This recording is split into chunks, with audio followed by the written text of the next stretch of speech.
All right. Hi, my name is Travis Lindsay, and I am here for the Center for Entrepreneurship at Cal State Fullerton. And with me today, I get the pleasure of interviewing one of our alumni, former student. His name is Nirbhai Singh. And Nirbhai, can you please introduce yourself and what you've been up to in it's only been a couple of years since you graduated, right? Yeah, but thank you for the warm introduction, Travis. My name is Nirbhai Singh. I'm the CEO of Carster, Huntington Beach, located in Huntington Beach, and I'm a proud Titan. Graduated with a Cal State Fullerton Entrepreneurship. Recent grad, I think only 2010, I believe. That's pretty recent for me. I mean, Yeah, it's I not too long. graduated before you did, so yeah. Yeah, here you go. So the reason why we're doing this is because I got messages from a couple of people saying, "Hey, look, there's this CSUF grad that was on the news and was talking about a particular economic event that's going on right now." We don't really need to go into that, but um, what have you been up to? What is Carster, and what else have you been doing in the 15 years since you graduated?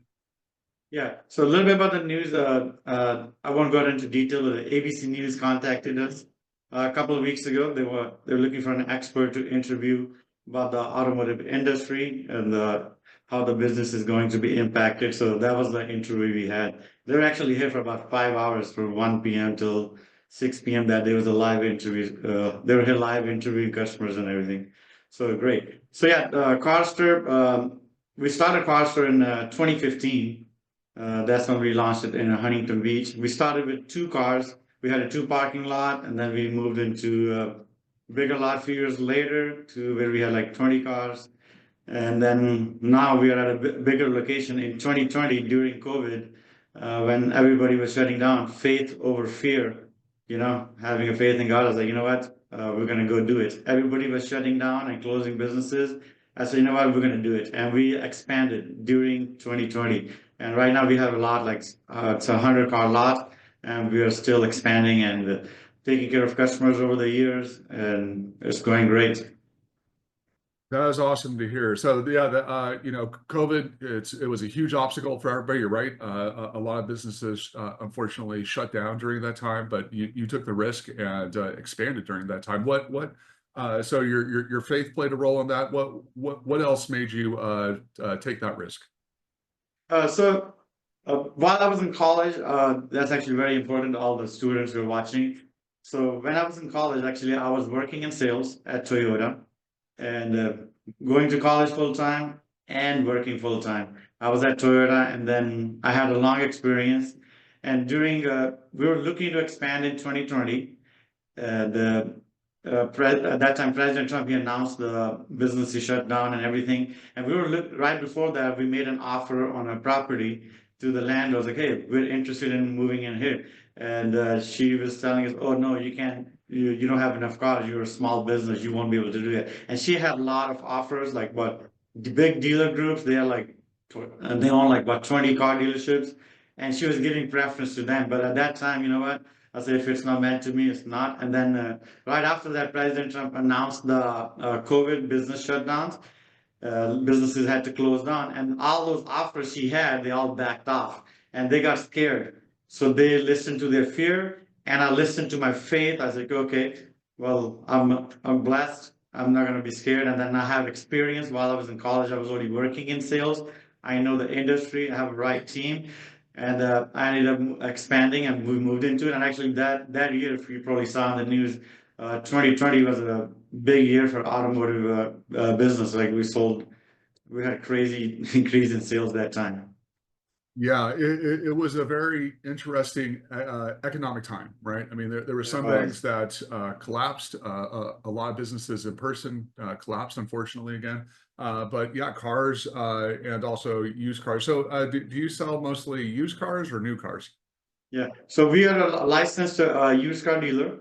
and we are also a licensed auto broker. So we're a business customer. We also do new car deals. So I have customers looking for a brand new car. For example, if somebody needs a Maserati, they contact us. We get them a new Maserati, Toyota. So I have a team of people who work on that. So new and used we both. So the new ones, we don't keep them in our inventory. It's just like Amazon. They order it through us, and then we get the car shipped, or we arrange it however the convenient to the customer. Yeah, your story, I think, is a perfect example of doing things the right way. So for the first 5 years after you opened in 2015, you're building the business, you're diligently working on it, growing it, and then when an opportunity comes around, you're in a perfect position to take advantage of it, right? Yeah, absolutely. And another reason at that time when we were already in Huntington Beach for 5 years, we were actually even now today, we are the highest rated dealer. If you go on Google or Yelp and type Carster Huntington Beach, we are the top rated dealer here. And we already had built that reputation in the market. Consumers already knew us. And that time, that's what gave me the faith. I said, you know what, we already take care of the community. We're doing the right things. And that gave me the confidence to continue expanding the business. Awesome.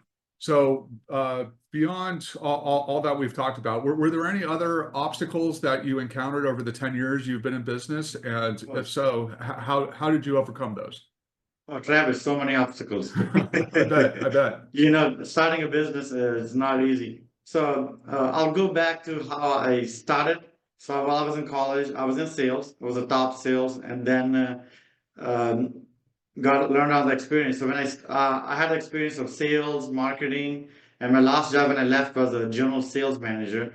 And the only thing I didn't know how to fix cars because I'm not a mechanic. I don't have the technical knowledge fixing the cars.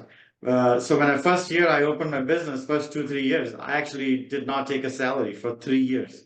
I was paying out of my pocket. I even had to pay my bills on a credit card, and the had no. I just so many obstacles. Like I'll buy a car. It's like I'll take it to a mechanic. It's like oh, it needs a $4,000 worth of work. So like many obstacles. So having the funding, finding the right vendors. So like first 5 years, it just took us I had to sacrifice my 3 years of a salary and then to get to establish it. But I didn't. If I would have given up in first year or 2 year, we would not be here.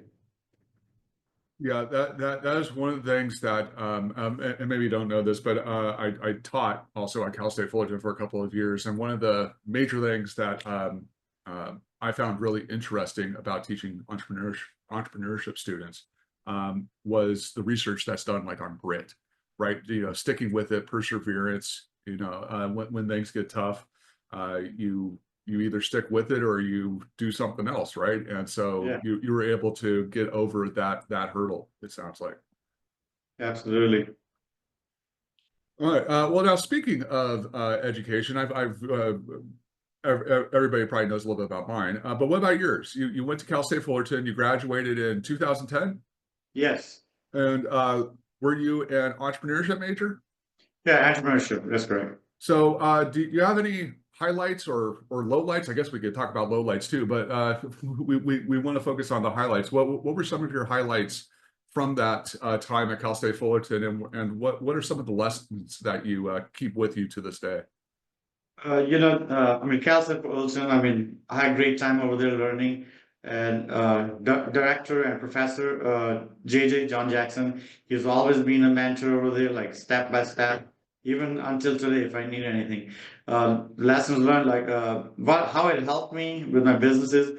So at that time, I did have the practical experience in the industry, like how to do the business in sales, but I didn't have how to the theory, like the framework, the foundation. So while being in Cal State Fullerton entrepreneurship department, I learned how to make a business plan, the theory, the SWOT analysis, like all that stuff, marketing plan, accounting. So that actually really helped me. And I always wanted to own my own business.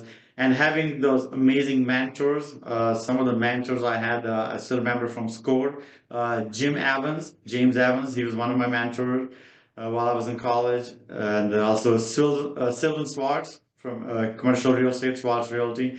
He was also my mentor. Professor JJ, and also there were many resources available in the entrepreneurship department that actually helped me learn, like I have put down on a paper, do it. And then also, I remember in the last year of my college in 2010, I took the venture launch class. I believe I took it with Professor JJ.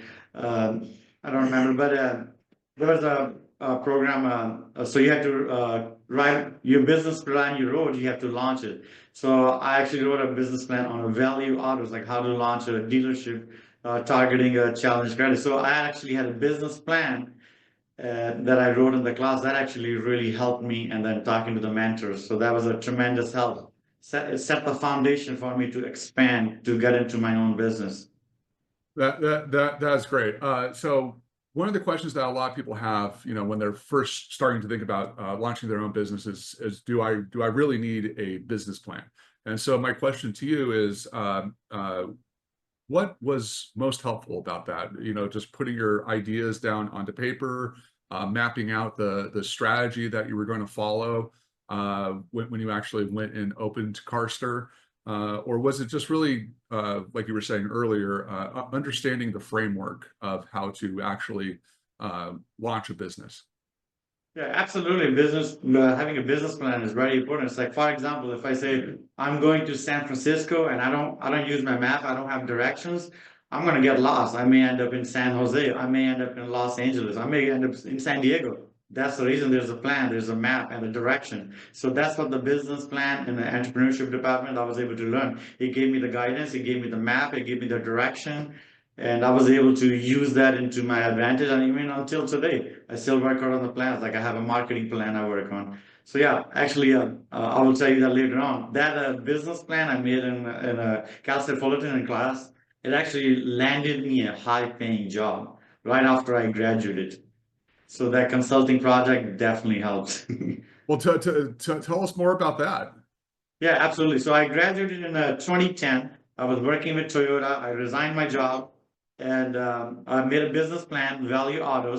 So I wanted to open a dealership targeted about a challenge credit, and also somebody wanted to buy a new cars. So I had one of the finance manager. He wanted to go on with me, but then at that moment he said, "No, I'm not going to do it." So at that time, I'm graduated from college, fresh out of the college. I said, "You know what? I don't have the funds to start a dealership, but I have this consulting project that I did in college." So I went to Hyundai, one of the local dealerships. It just opened. I went up and I would say, I want to talk to the general manager. I sat in front of the general manager. I said, "Listen, I just graduated from Cal State Fullerton. I know how to write a business plan. I know the experience in the business. Here's the business plan I wrote for my own business." I showed it to them. I was like, "Hey, look, the whole framework, the foundation, everything."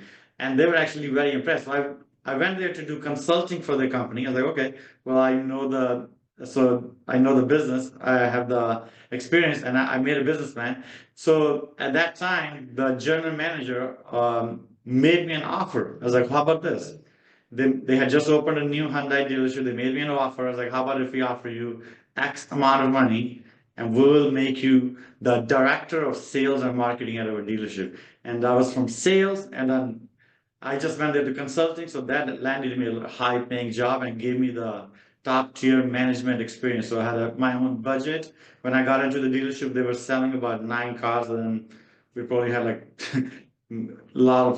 We increased the dealership. It's still running right now. So yeah, so that helped me. So all the college students who are working on those projects, use that business plan. You can use it in your resume, and that will help you in your career, whether you want to start a business or you want to just land a nice job. You have experience already. So that really helped me get a good high paying job at that time. And that was in 2010. And then after that, I stayed there as a director of sales and marketing. Then I got promoted to a general sales manager. And then I was overlooking the sales department, all the whole dealership. And then 2015, I said, "You know what? I already know everything. I started from sales all the way up to the top management. I'm just going to start my own business." And that's when I had the business plan. Then I tweaked it out and started Carster in January 2015. Yeah, I know. I mean, as somebody who consumes business media, it sounds really easy, but it's not, right? It It's was, not. yeah. Yeah. Yeah, and to your point about using your business plan, or really anything that you use or that you create in school. So in the entrepreneurship program, as you know, I know, and I think most people watching this know, there's a lot of practical projects that are done. So building a business plan, actually launching the business, and then there's also a series of consulting projects that students do with local businesses or nonprofits. Do you have any memories from those projects, the consulting projects that have helped you? Yeah, we did. I remember there was a restaurant in Anaheim, Foscari, I believe, Maria Foscari, the Italian restaurant we did a consulting with. And there was another Decan Hotels. It was one of my clients. They own a multiple chain of hotels in San Diego. They were also my clients. So, I mean, I got to learn a lot from those. And that really helped me with my business and my career, and right even now, and even in the future as well.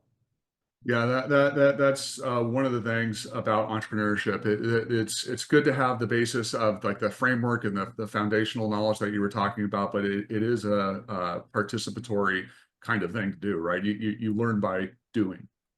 Yeah, you have to take an action. If you have a plan, if you don't do anything with it, you don't take an action, I mean, it's just going to collect the dust. Actually, I had a friend of mine, actually, when I graduated, the business plan I made, he owns actually a big dealership. And I asked him to do consulting for him, but he wasn't willing to change his business model. And now they had to close down a bunch of their stores because they weren't looking to change. So with the business, you have to change. Always doing your research, what's new in the market, how you can innovate your product or your service. If you don't innovate, then somebody else who is innovating, you will be left behind. Yeah, I mean, it's business entrepreneurship. It is very competitive. It's either adapt or die, right? Yeah, absolutely. And things, I mean, over the last 10 years that you've been in business, I mean, things have changed a lot. We've talked about COVID. I'm sure that there's been a lot of other changes as well, right? Yeah, many changes. I remember when I was starting going back to 2008, the recession. So I'm going to talk about the attitude, how important it is to have a positive attitude, a good attitude, no matter what. And of course, you have to be realistic too. I remember when I was in sales in 2008, I worked for Toyota, it was a recession, and everybody is scared at that time. You know what? You just have to adapt to the current conditions, whatever you have. There's nothing you can do to change. So in 2008, actually, I was a top sales as a broker record in selling Toyotas. In 2020, when that thing happened again, the economic issues, we just had to adjust and adapt, and then we had a great result. And I know we're going through some economic changes again in the market. We just have to adapt and change because you have to continue moving forward with your business. Well, it sounds like you're the kind of person that kind of thrives in that situation. So I think you'll probably come out of it fine, right? Yeah. Knock on wood, knock Yes. on wood. Keeping it positive, right? So you've already given a bunch of great advice. The last question I usually ask with all these is if you could, go back to yourself in 2010 when you were just graduating, or maybe, give advice to a current entrepreneurship student or somebody else that is thinking about starting their business right now. What advice would you give them? For the students in college right now, Yeah. entrepreneurship. So yeah, absolutely. So you know what? Just take risk. You have to. Because you're young right now. If you don't take a risk, you're not going to take when you're 30 or 40 or 50. Right now is your time. If you fail, it's okay. You can failure. Next time when you start, you have experience. You're starting with experience. As long as you don't repeat the same mistakes. So you have to take a risk. And the other things that really helped me, honestly, was mind, body, and soul. Like take care of your mind, like read books, like network with the successful people, like you can learn from, like spiritual, like if you go to church, whatever your belief is, go to church. That will help you relax and stay calm. And body, like go work out. Like my daily routine every day, I wake up at 5 a.m. I go train, work out, and then come to work. So that gives you a fit body, fit mind, fit soul. Then you're ready for the day, ready for everything. So yeah, take risk and take care of your family. And when you have the businesses going, that's if you're fit and your mind is fit, you're feeling good, and then you're going to be able to serve the community with your business, whether you're a nonprofit or profit. And also develop relevant skills while you're in college. That's actually very, very important. So that really helped me with my success. Let's say, for example, if you want to start any business, like start working on it while you're in college. When I was in college, I was already in sales. So I started working in sales. So when I got out of college, I already had the experience. So it was easy for me to copy because I didn't have to go relearn again. So while you're in college, learn, develop relevant skills that's going to help you in the business you want to start in the future, and gain hands-on experience. Like get experience and be flexible. There's some things that may not work out. The employer may not want to pay you on time. Even if you have to go volunteer, like the business you want to start in the future, just go do it. And you just have to get it done. There's no other way. And embrace the uncertainty, the things that just focus on what you can control. There's like some things that may not going to be in your control. So just focus on getting the things done, stay positive. Yeah. One more thing I wanted to help is finances. So it's actually great advice for all the students. When you're young, you're in college, you open a credit card, prepaid credit card under your name. That will help. Having a personal credit is really important. So when I started my business, I was able to get funding because my credit was good. Open a prepaid credit card, and that will help you to make payments when you put $500, and also maybe buy a car. Carster is here. We will help you. We will help you establish your credit. It's actually the biggest purchases you ever make in America is the first is a car, and then the second is a home. So once you have the credit established, when you want to buy a business or invest in a business, the funders, the lenders, they look at it that, okay, you have a credibility. Like we get first time, I have college students that come all the time to purchase a car. So having the funding and the credibility on your credit is established, financing, then it makes it easier for you to get the money that you need for the funding in the future. And that's what the lenders are looking for. Well, most people just give a piece of advice, but I think you just gave a whole class on it. So that was awesome. So let me see if I could summarize it. Take risks, make sure that you're right, mind, body, and soul. Develop your skills, get started now. And was there one more? Yeah, establish your credit. Establish your credit. Establish your personal credit. That will help you your finances in the future. Awesome. All great advice. Well, Nirbhai, is there anything else that you would like to share?